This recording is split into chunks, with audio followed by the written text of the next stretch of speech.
Nuestra grabación ya ha iniciado. Vamos a ver cómo vamos a compartir el escritorio.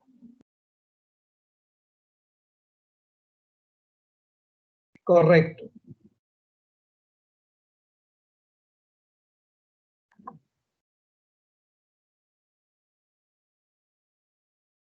¿Pueden ver bien la pantalla? Sí, doctor. Sí, doctor. Perfecto. Sí, doctor. Muy bien. Veamos ahora, en este momento, en esa primera parte, cuál es la situación de la salud de la niñez en Latinoamérica y el Caribe. Y al decir niñez, por lo general se incluye adolescencia, ¿sí? Ustedes han de saber que de ninguna manera es, así como todos ustedes son distintos, todos somos diferentes, igual son los países.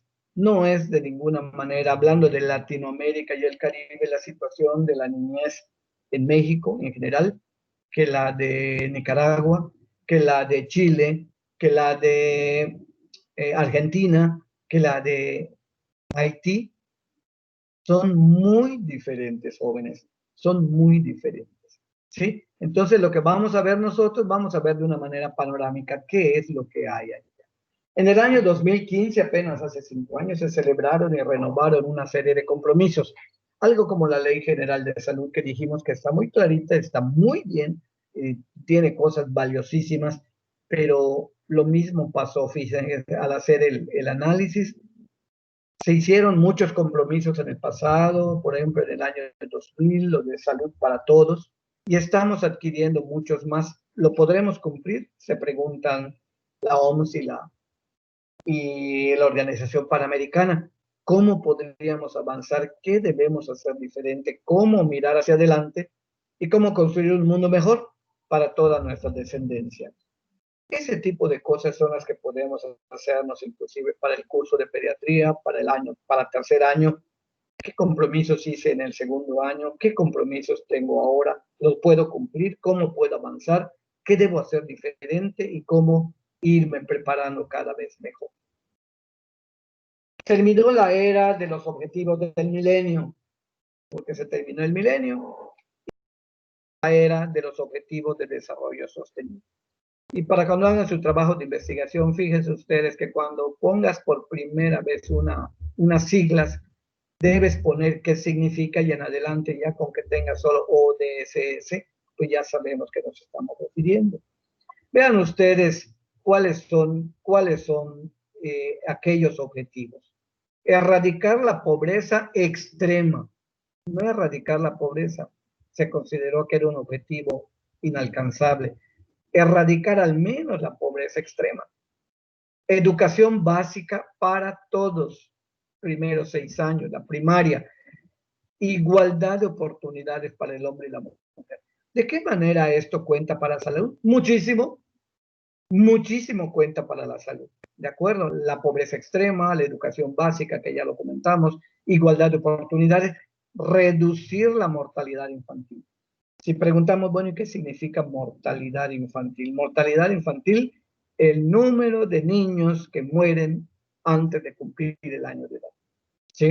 Ya veremos otro tipo de mortalidad neonatal, mortalidad perinatal, etcétera. Lo veremos en su momento. Mejorar la salud de la maternidad, avanzar en la lucha contra el VIH y otras enfermedades, asegurar un medio ambiente sano.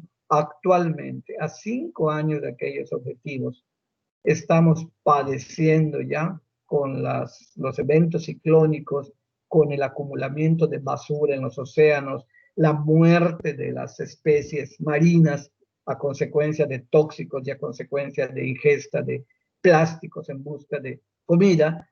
Estamos dañando y nos estamos dañando a nosotros mismos, ¿sí? Hoy leí en el periódico que hace un número de años azotó el huracán Wilma Quintana Roo y todos los destrozos que provocó, ¿sí? Pues estamos ya en eso. Y en la época de ciclones, que era normalmente terminaba en noviembre, ¿sí? Ahora ya se corrió y se está pensando que puede abarcar hasta febrero. Entonces vamos a vivir en un estado dependientes por todas esas cosas. y a fin de cuentas lograr una sociedad global para el desarrollo.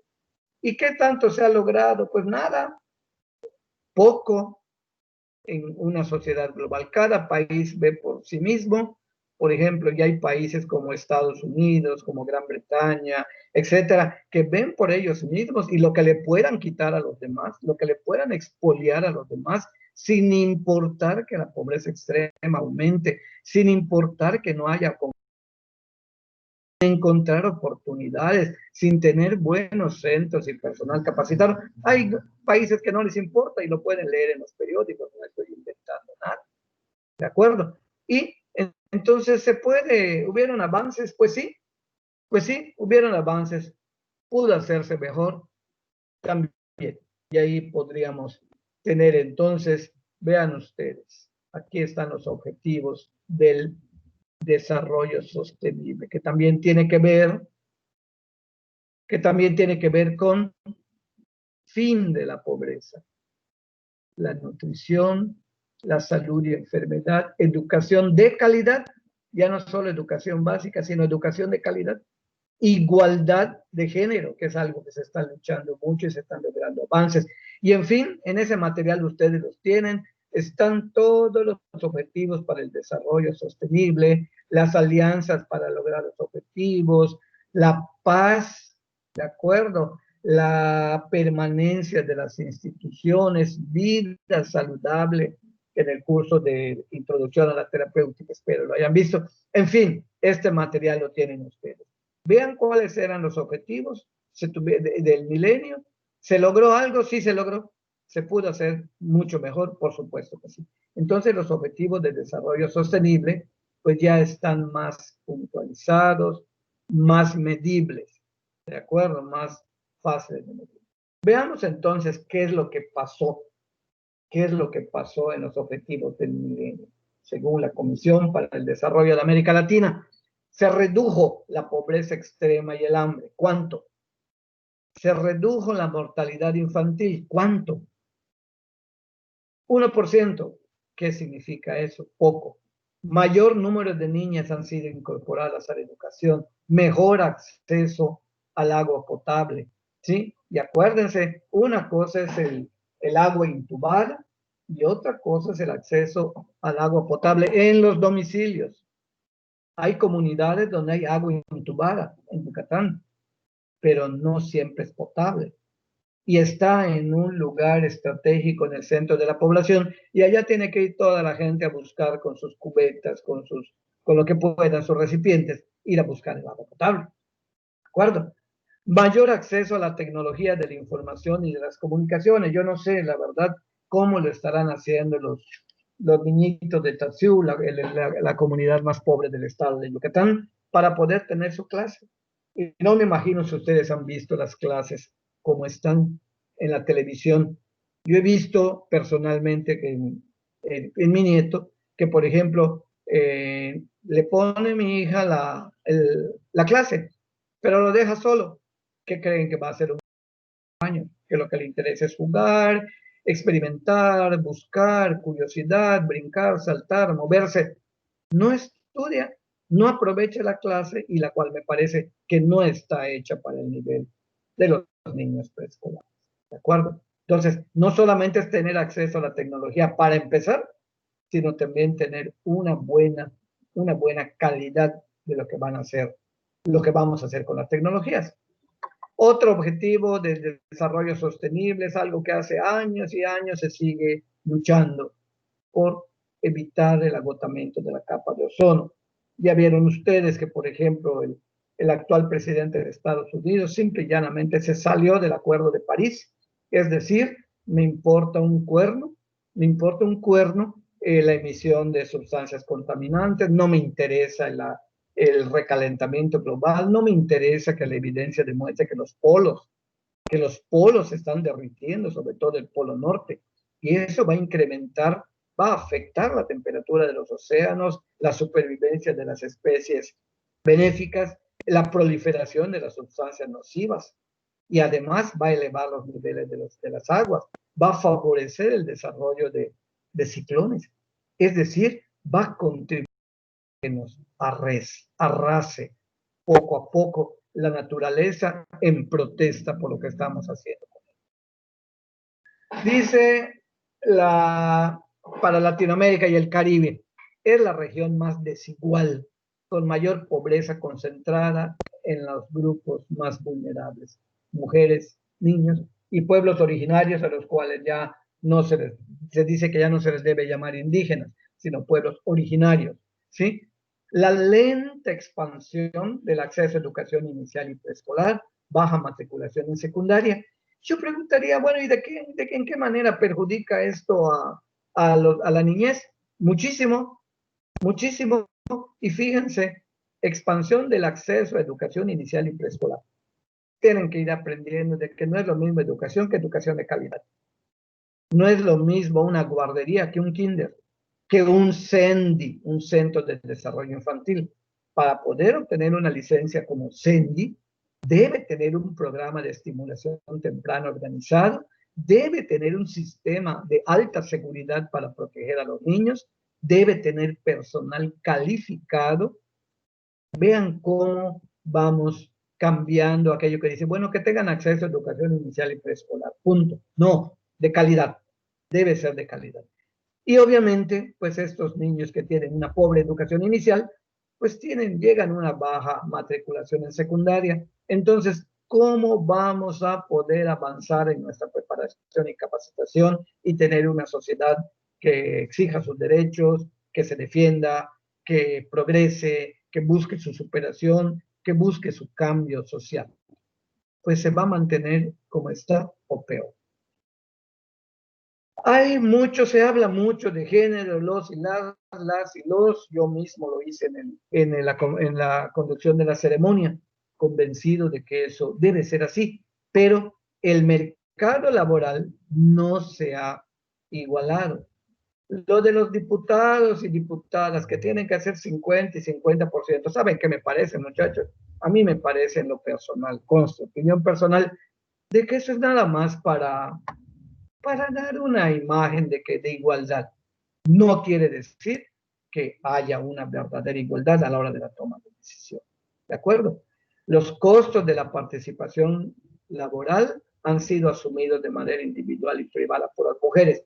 Cuando se les contrata, si ustedes se enteran, pues las maquiladoras cómo funcionan, les pagan una miseria.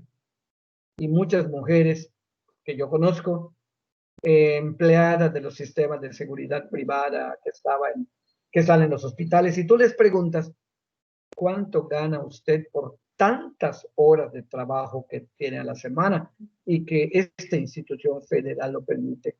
Salario mínimo, doctor. Oye, ¿cuántas noches tiene usted que trabajar? Todas las noches, doctor. ¿Cómo es posible? Oiga, ¿y cuántas prestaciones tiene? Únicamente tenemos seguro social y un bonito de apoyo para transportación. Le digo, ¿y por qué continúa usted acá? Porque ya tengo edad, ya no me contratan en ningún lado, doctor, y además dice, por mi seguro social, lo hago por mis hijos. Entonces, este diagnóstico es cierto. Los costos de la participación laboral han sido asumidos por los mujeres. La mortalidad materna de manera global en América Latina y el Caribe sigue alta, ¿sí? Y la tasa de fecundidad en adolescentes es una de las más altas del mundo. Del mundo. Lo mismo en Yucatán, lo mismo en México. Y obviamente esta mortalidad materna, estos adolescentes tienen más alto riesgo de morbilidad y de mortalidad. Entonces, esto contribuye a eso.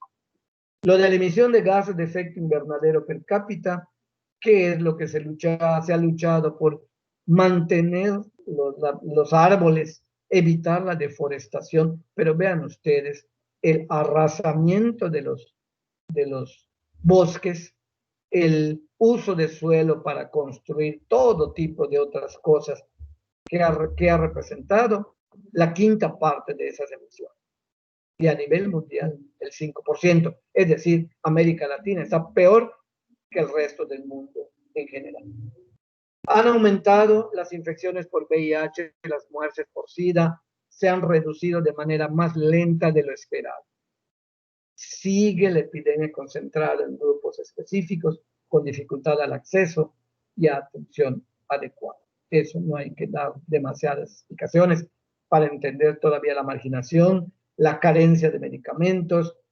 Vas a consultar puntualmente a tu médico, pero el médico te da tu receta para tus antirretrovirales y vas a la farmacia y te dicen, no tenemos, venga usted dentro de un mes. Y entonces todo ese tiempo se va perjudicando la salud de aquella persona. El acceso a instalaciones de salud, miren, solo es de 64 en zonas rurales, es decir, hay un 40% que no tienen nada para atender su salud. Y creo que comentamos en la clase pasada, puede ser que se cumpla con la exigencia de la OMS de que debe haber una unidad de salud accesible a menos de 30 minutos de la comunidad. Y sí las hay, pero como les dije, en automóvil y en carretera, esos 30 minutos. Pero la gente que tiene que ir en taxi, o que tiene que ir a pie, o que tiene que ir en un camino malo, pues esa difícilmente va a llegar. No es un acceso para ellos. Entonces, vean ustedes, aquí nos la pregunta, este material lo leyeron, ¿verdad? Lo tienen ustedes. Pregunto. Sí, doctor. Sí, doctor. Correcto. Muy bien, como pueden ver ustedes, vean cuántas cosas hay que dicen los ministerios legislan, violencia, declaración de A, declaración de B, declaración de no sé qué, pero uno se pregunta, ¿y dónde están los niños y los adolescentes? No se ven en ninguno de esos compromisos, no se ven, ¿sí? Más compromisos, más complejos, más actores, pero ¿dónde están los niños y adolescentes? La salud pública ha cambiado muchísimo. Yo les he dicho mucho a ustedes, ¿quién es el responsable de la salud de una comunidad? ¿El médico? No, el médico es uno de los corresponsables.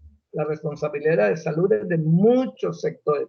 El productivo, el de salud, ¿qué será lo de esparcimiento, los aspectos sociales allá? Todo eso tiene que ver con ¿sí?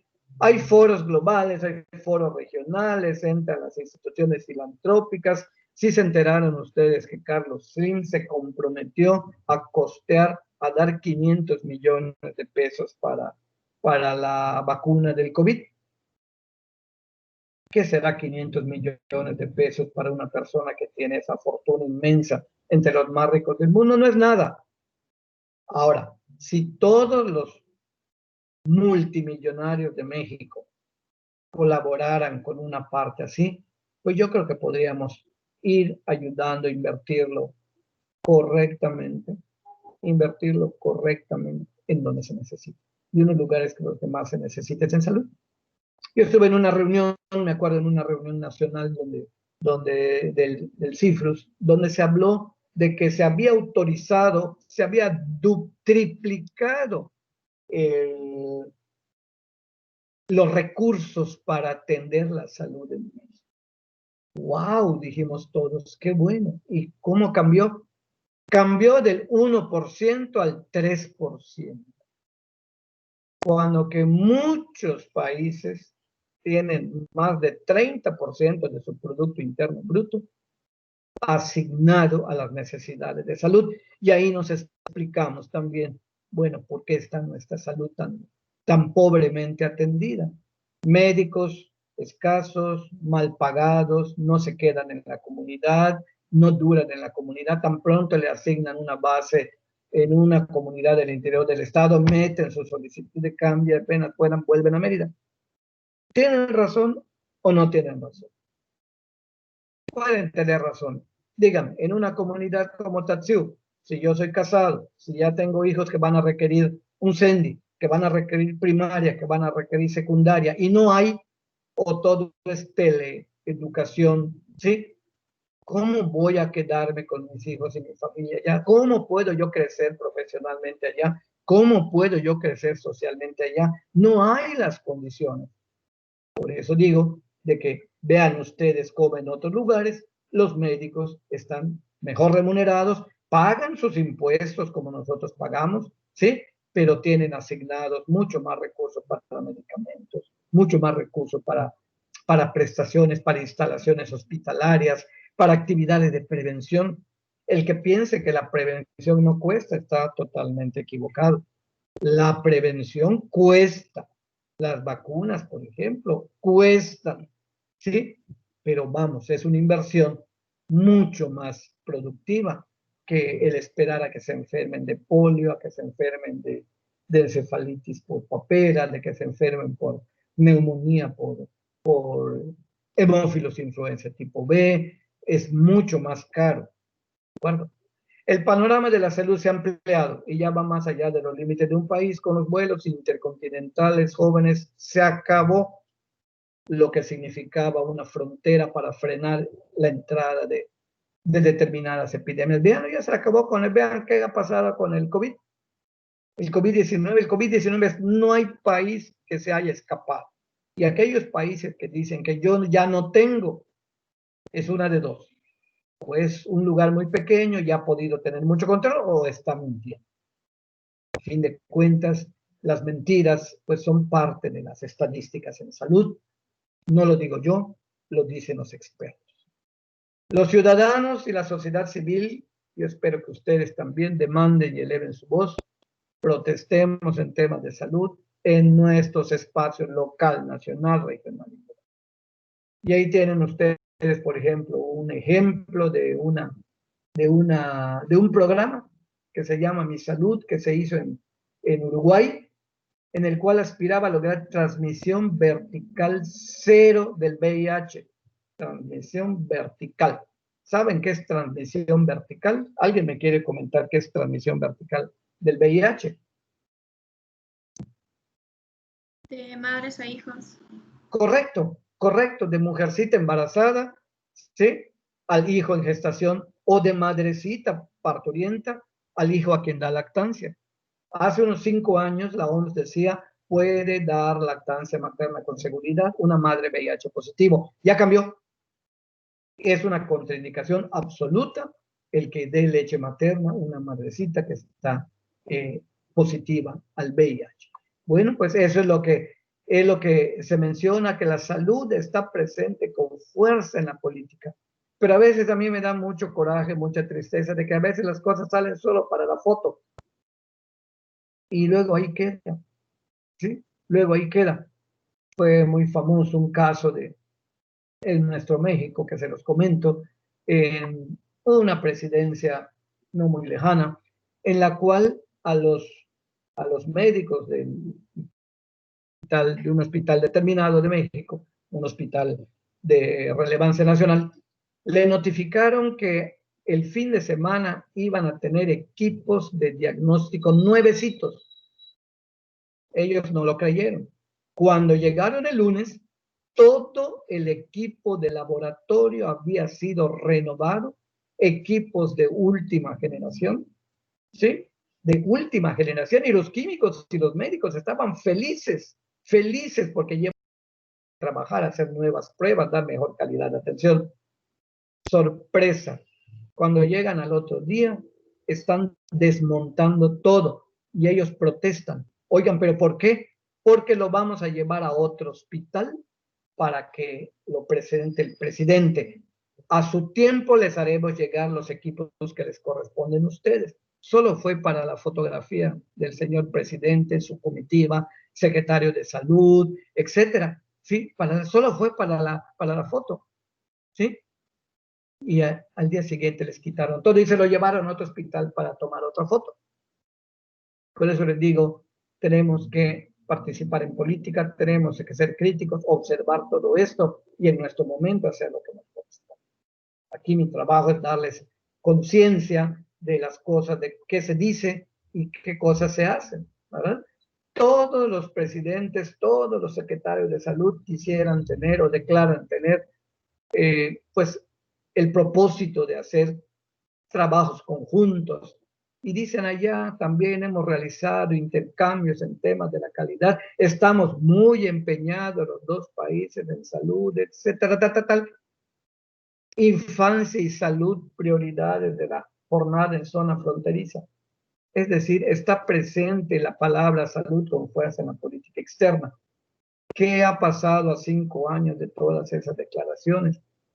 Bueno, cayó el COVID, que porque caía la guerra, que porque la invasión, que porque se reactivó el frente de guerrilleros tal, las Fuerzas Armadas de Liberación de Colombia, en fin, que Perú comenzó a tener problemas limítrofes y todo eso da al traste con estas buenas declaraciones muy bonitas.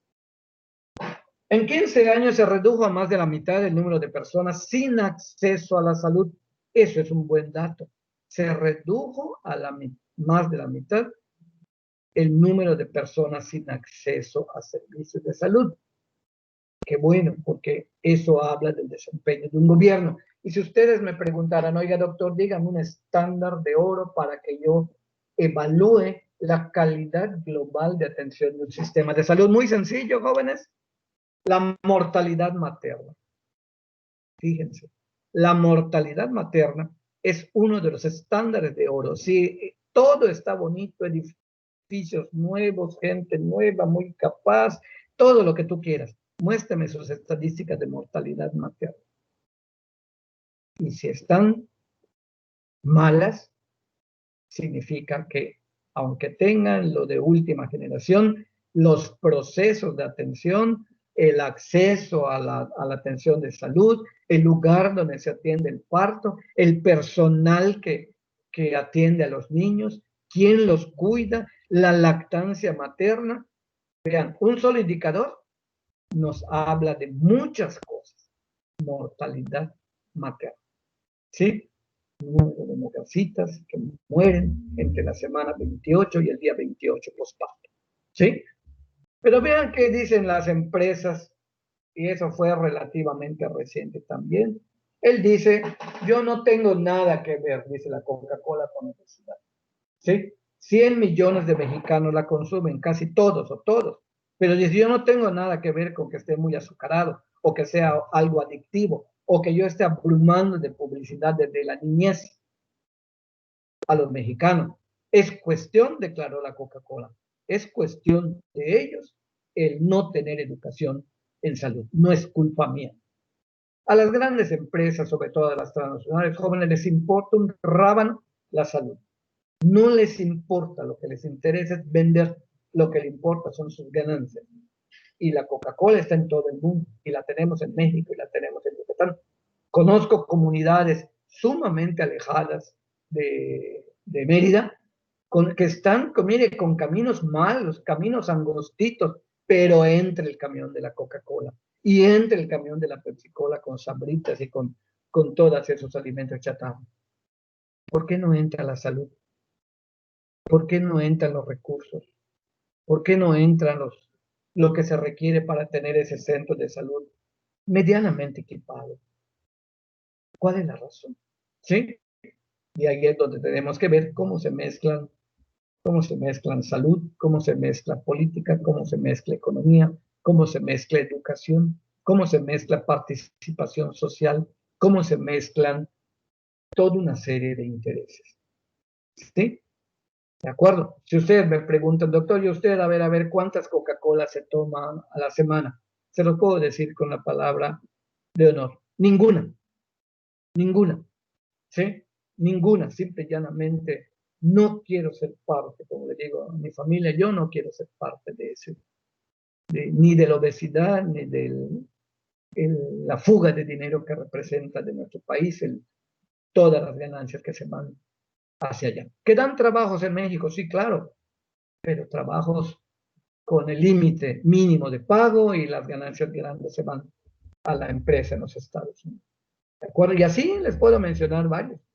Oiga, doctor, ¿y qué toma usted? ¿No? Creo que les comenté a los de terapéutica de que en una ocasión, en una visita de acreditación a una facultad, nos alojaron en un hotel bello, un hotel muy caro, ¿sí? Muy fino, muy elegante.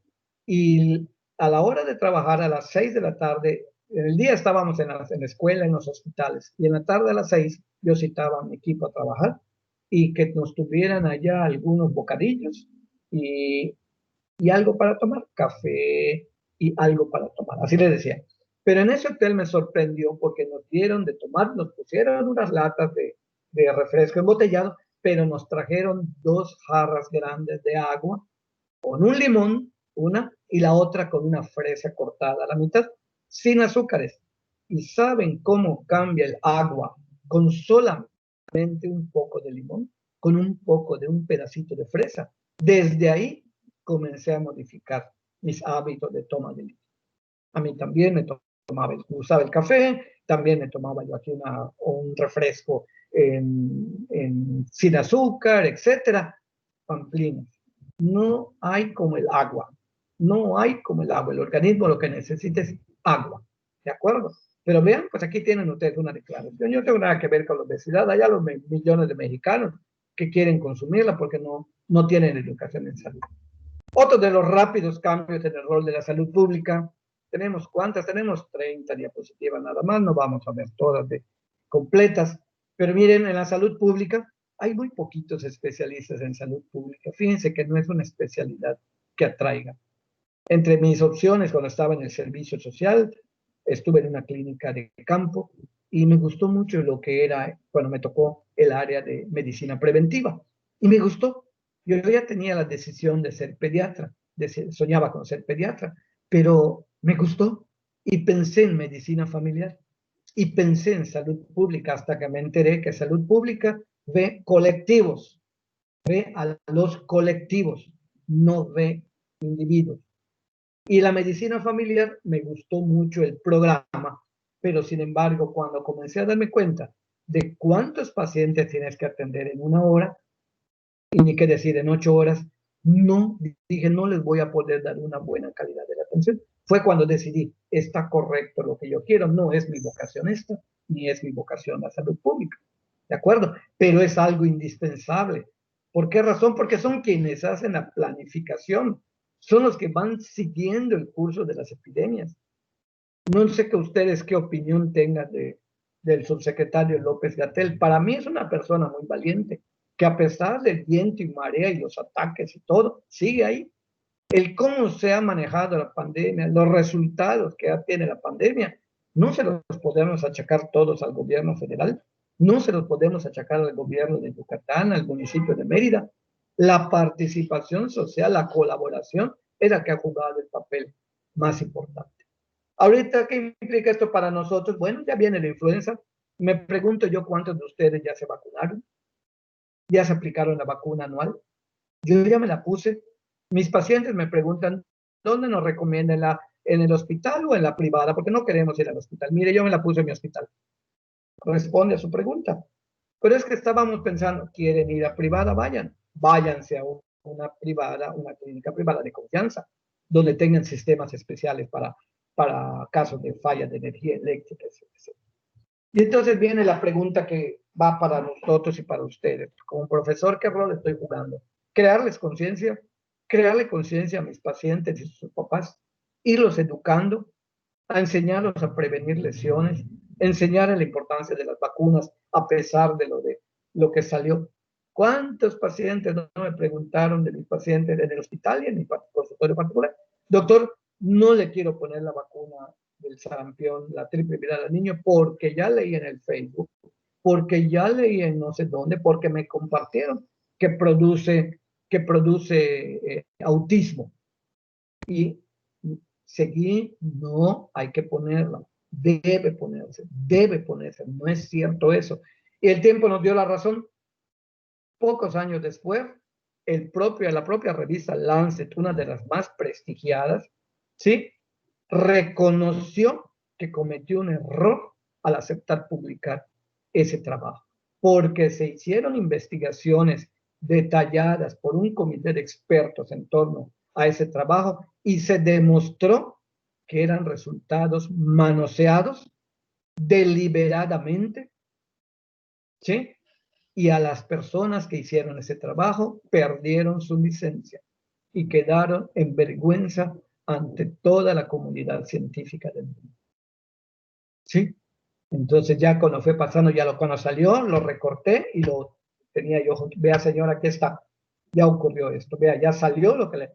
Ah, sí, doctor, muchas gracias. Entonces eso te va dando autoridad moral para de qué rol estoy jugando. Tú como estudiante ya puedes dar indicaciones de estilos de vida saludables. Ya Ya puedes ir ayudando a mejorar el apego terapéutico de tu familiar diabético, ya, y estás contribuyendo a mejorar las estadísticas.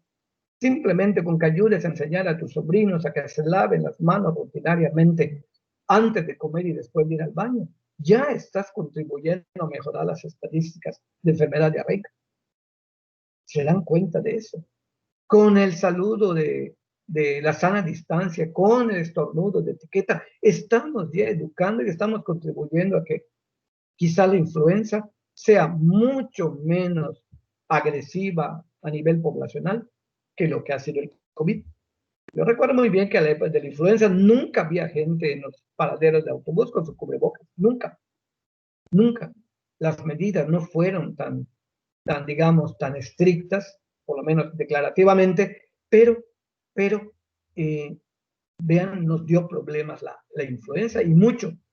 Ahora que ya tenemos la experiencia dolorosa, muertes, alta contagiosidad, ignorancia de cómo se va a comportar a fin de cuentas, cuánto tiempo dura la protección, ahí viene nuestro rol. Cuando alguien te pregunte, óyeme, y esto repite, puede repetir. ¿Sí? Y la vacuna, ¿cómo va? Todavía se encuentra en fase 3 y vamos para largo. Están ocurriendo muertes relacionadas con la vacuna. ¿Por qué mecanismo? No se sabe. No se sabe. Pero tenemos la obligación de decir que todavía tenemos que seguirnos.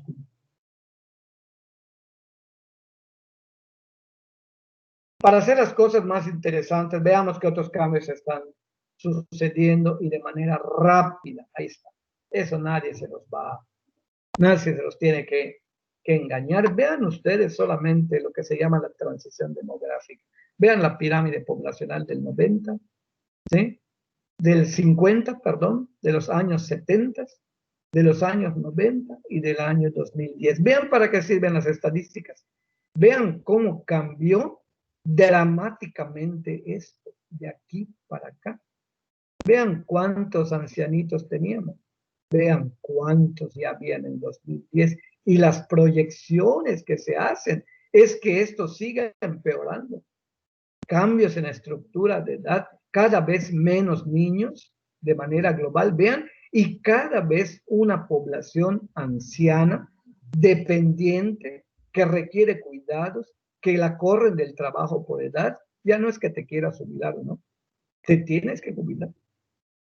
En mi hospital yo me jubilé hace poco, a los 35 años, 4 meses, pero en otros lugares a los 30 años me hubieran dicho quizá, ¿sabes qué? Te tienes que jubilar ya, pero ¿sabe qué? No lo deseo, te tienes que jubilar. A partir de mañana ya de este hospital, de esta organización. Y eso, por supuesto, va a tener efectos sociales y económicos dramáticos, ¿sí? Si esto sigue avanzando, ¿qué va a pasar? Pues que cada vez va a haber menos mano de obra joven y cada vez van a haber más gente mayor que consume recursos y no produce. El valor intelectual está, pero ya el valor productivo ya no está. ¿Y quién va a mantener a toda esta enorme masa poblacional? Pues los que trabajan, que están aquí en este grupo.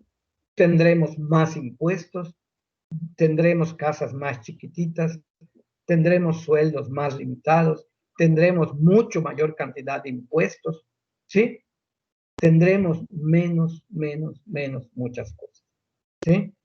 Y aquí ven ustedes para comparar por país.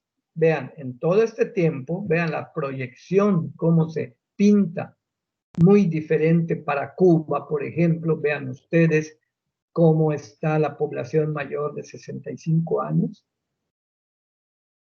¿sí? Vean cómo estaba y vean cómo pinta.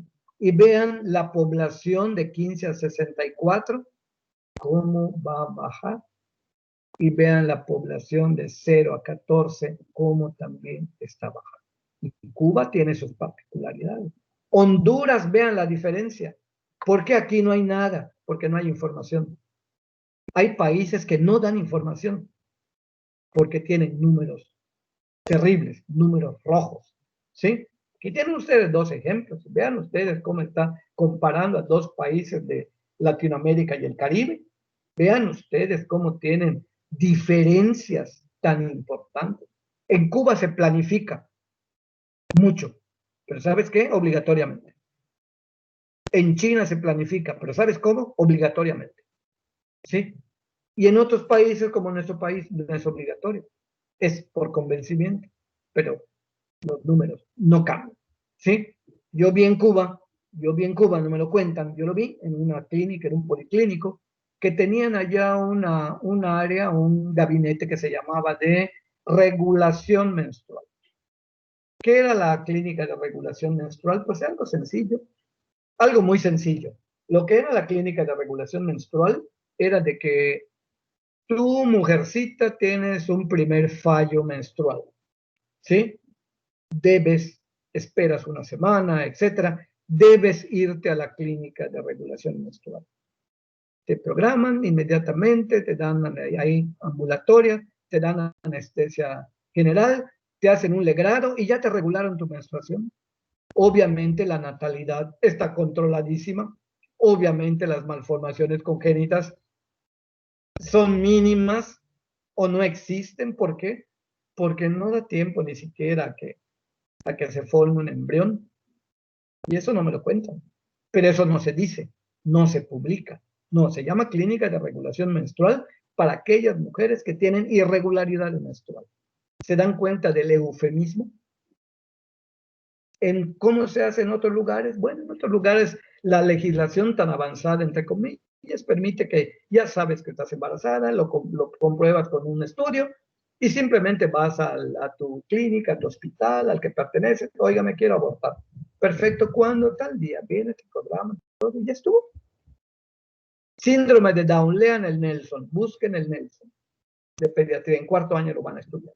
Busquen síndrome de Down y van a ver. Prevención, aborto. Así de fácil. ¿Qué nos dice todo eso? Cada país tiene sus peculiaridades, cada país tiene sus procedimientos, cada país tiene sus normas éticas y legales. ¿Sí?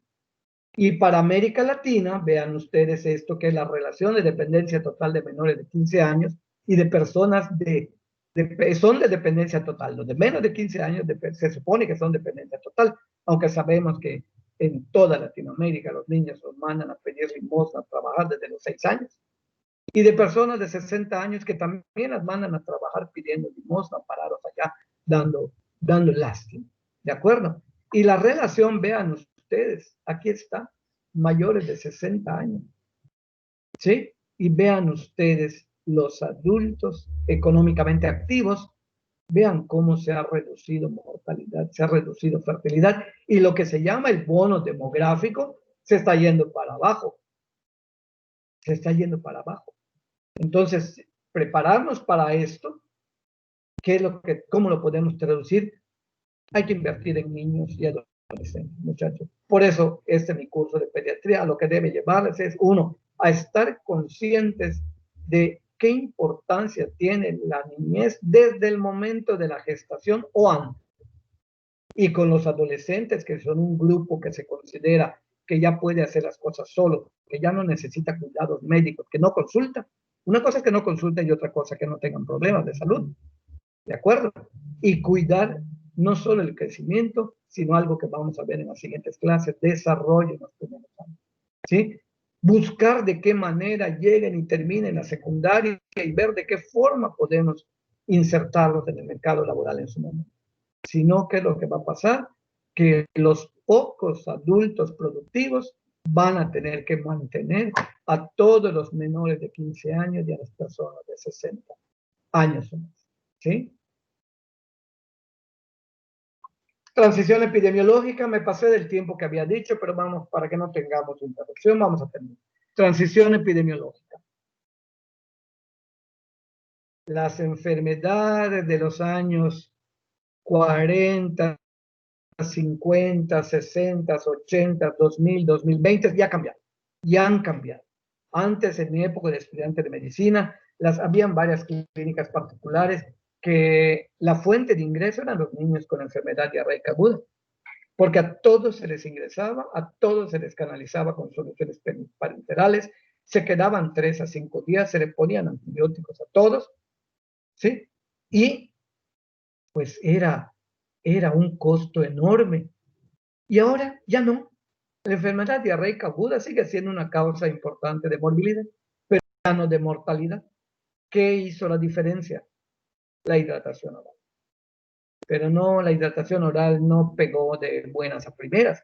Hubo que hacer años de campaña de sensibilización para que el uso de la hidratación oral ayudaba a prevenir la causa real de la muerte, la causa raíz de la muerte de los niños, que era la deshidratación, no la infección, la deshidratación y el choque. Y lo mismo con la neumonía. Las infecciones respiratorias agudas están entre las primeras causas de morbilidad en el área pediátrica. Pero como causa de muerte ha ido descendiendo escalones. ¿Gracias a qué? A que con las guías, a que la sensibilización a los padres de los signos de alarma, ese simple aprendizaje de signos de alarma a toda persona con cuadro catarral ahora le advierten que vigile fiebre, dolor de cabeza, dolor de garganta, lasitud, que la pérdida de los sentidos, y en especial dificultad respiratoria. A la menor señal de dificultad respiratoria, de inmediato venga al hospital. Porque acuérdense, el COVID avanza en cuestión de horas y mata en cuestión de pocas horas. Entonces la transición ya pasó de las enfermedades agudas, ya pasamos a los grandes retos que traen las crónicas, las muertes en accidentes de tránsito, la violencia interpersonal. ¿Qué les digo de México? ¿Qué les digo que los cárteles? ¿Qué les puedo decir de eso? Ustedes lo leen todo. De manera que, pues aquí está uno de los intereses. Dice acá, América Latina y el Caribe es una de las dos regiones que al año 2013 alcanzó la meta de reducir en 2/3 partes la mortalidad de los niños menores de 5 años. Vean cómo evolucionó, vean cómo fue evolucionando. La mortalidad infantil, los puntitos rojos, en los niños menores de 1 año. Miren, bajó de 43 a 17. Y la de los menores de 5 años, vean, bajó a poco más de la mitad. ¿Sí? A más de la mitad y hay menos, inclusive. ¿Gracias a qué? ¿A qué está? Programas de vacunación masiva. ¿Qué cuesta? Terapia de rehidratación oral. Ahí lo que cuesta es que la familia crea, confíe en que la hidratación oral puede salvar la vida de su niño y evitarle una hospitalización. Otro, las campañas permanentes de lactancia materna. El control de la salud del niño sano, que no debe ser solamente para pesar y medir, sino para ver cómo está el desarrollo y aprovechar la oportunidad para ir educando en salud y nutrición. Y otro, por supuesto, aumento de la cobertura de servicios básicos. Bill Gates, con su fundación a los de terapéutica, les dije una cosa importante, que vean ese programa de 1 hora que habla de la fundación de Bill Gates, de él y su esposa. Invirtieron no sé cuántos millones de dólares, identificaron un país a través de expertos pobre, un país muy pobre de África, que cuando mostraron el antes, era horrible la contaminación fecal en que vivían. La defecación en unos agujeros tenían un baño con un piso de cemento, de cualquier material, y un agujero en el cual defecaban y orinaban. Y entonces hay personas o la familia con su cubeta tenía que sacar la materia fecal y todo de ese agujero. Pero adivinen dónde lo iban a tirar. Al río más cercano, al depósito de agua más cercano, o lo tiraban en el campo, en su desierto. ¿Y qué era lo que pasaba? El manto freático se contaminaba. Y también las fotografías en ese programa muestran cómo antes los niños se iban a bañar a ese río donde los adultos habían eliminado todos los desechos fecales. Entonces, ¿qué es lo que hizo y que le reconozco muchísimo a Bill Gates en ese trabajo? Dijo, no, esto no es cuestión de agua, es cuestión de infraestructura sanitaria, que abarca muchísimo más. Bueno, pues él lanzó una convocatoria para un proyecto innovador que permitiera que se reutilizaran todas esas aguas y líquidos, todo que se reutilizara y no tuvieran necesidad de fuentes de agua. Y lo consiguió. Y lo consiguieron. Instalaron una planta con la tecnología de innovación que no se pueden imaginar y que fue creada por gente, equipos de trabajo, ¿sí? De manera que se veía cómo entraba de un lado de la planta todos los desechos del agua sucia, todo, y cómo salía finalmente en una llave, salía agua potabilizada. Apréndalo, no es lo mismo agua potable que agua entubada. El tener agua entubada ya es una ganancia. Tenerla en tu casa ya son 2 ganancias. Y que sea potable ya son 3 ganancias. Y le preguntaron a Bill Gates, oiga, señor Gates, ¿qué tipo de proyectos apoya usted? ¿Cualquier tipo de proyecto que beneficie a una comunidad? No, dijo, no, de ninguna manera. No. Apoyo los proyectos innovadores que beneficien totalmente a la comunidad, ¿sí? Totalmente a la comunidad. Y 2, y ese tipo de proyectos, dijo, los apoyo rabiosamente. ¿Por qué Microsoft está en la punta de tantas cosas? Porque ahí la filosofía de trabajo es la innovación. No repetir lo que ya se ha probado. Innovar, innovar, innovar, innovar, innovar todo el tiempo. Y eso lo pueden ver en ese programa. Algo así, Bill Gates, y no me acuerdo qué otra palabra tiene, pero con que le den Bill Gates a Netflix se van a encontrar un documental de 1 hora y van a ver cómo se encuentra la causa raíz de una cosa, van a ver cómo en grupo, cómo una empresa, cómo una fundación verdaderamente puede funcionar. ¿De acuerdo? Terminaremos con esta gráfica, jóvenes. Sí, terminaremos con esta gráfica. Me preguntaban ayer en la sala de cómputo, oiga, doctor, el día de hoy no es día inhábil, ¿no? El día del médico no es día inhábil. En los hospitales es a veces día inhábil o se queda personal de guardia. Aquí con nosotros es el día del maestro, ¿sí? Es el que se nos da. Entonces, hoy no, es un día de trabajo normal.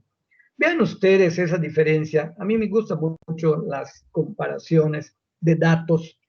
Vean ustedes cómo en el año 1990 pueden ver ustedes la causa número 1 de muerte en menores de 5 años. Miren, la número 1 era la diarrea. Y la número 2, problemas relacionados con el periodo neonatal, parto, primeros 28 días de vida, etc. Y vean qué ocurrió para el año 2013. Se invirtió. Ya pasó en ese entonces la diarrea al segundo lugar. Y vean ustedes que aquí, vean lesiones, otras enfermedades no transmisibles, se mantiene un grupo muy grande, ¿sí? Lesiones no intencionales, ¿sí? Ascendió.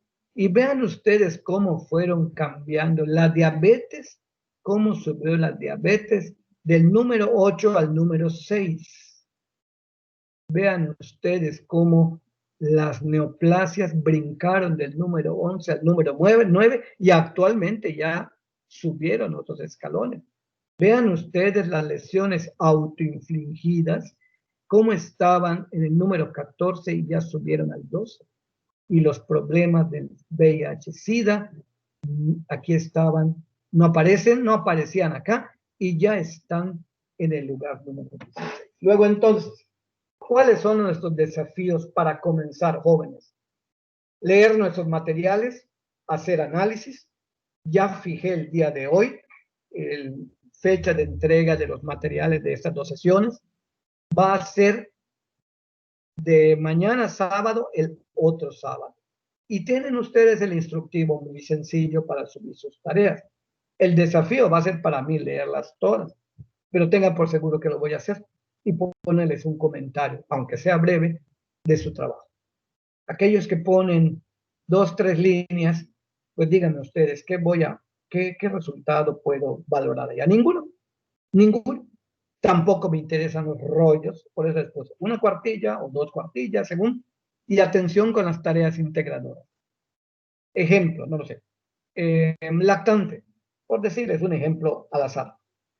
Tienen de tarea integradora las sesiones de las 3 clases de lactante, por ejemplo. Es una tarea la que me van a entregar en la fecha que ya está programada.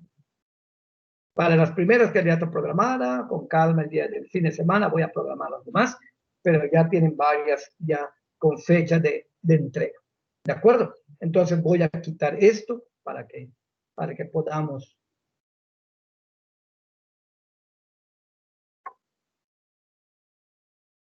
A ver.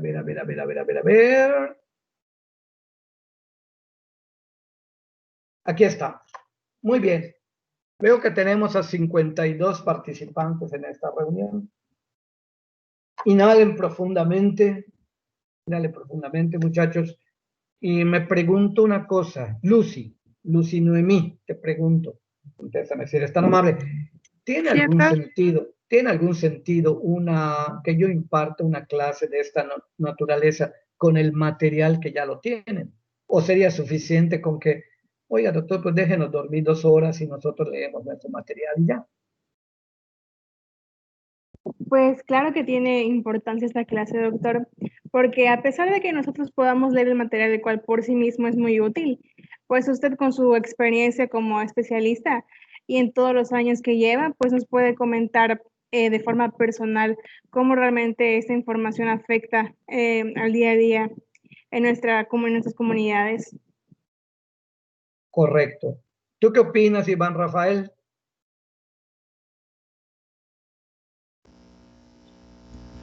Pues yo pienso que, por ejemplo, yo leí el texto y el que estaba leyendo yo pues entendí unas cosas, pero conforme usted fue dando la clase me di cuenta de lo que yo había asumido o pensado no estaba del todo correcto. Entonces yo creo que es importante tener la clase con el fin de entender mejor todo lo que estamos leyendo.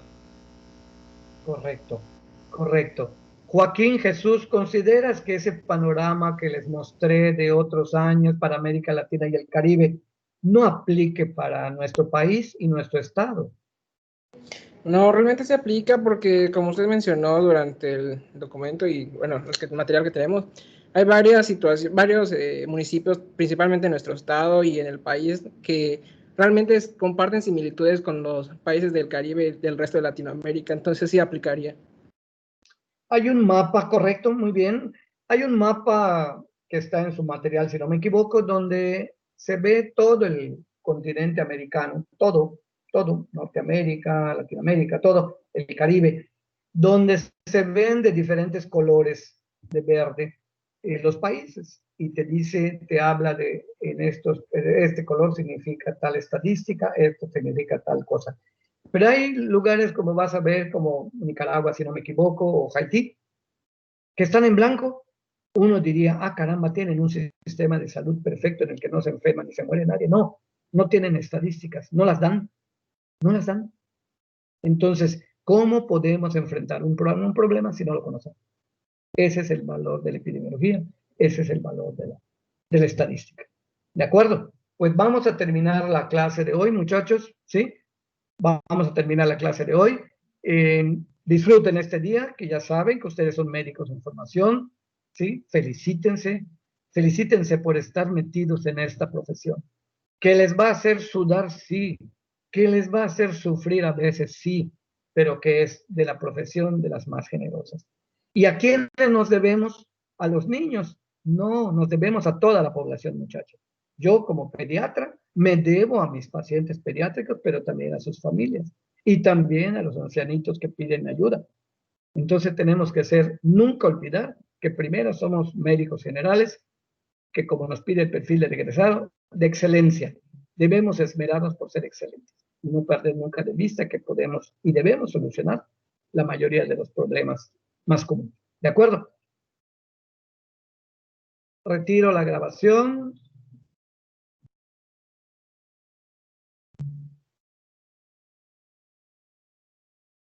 Y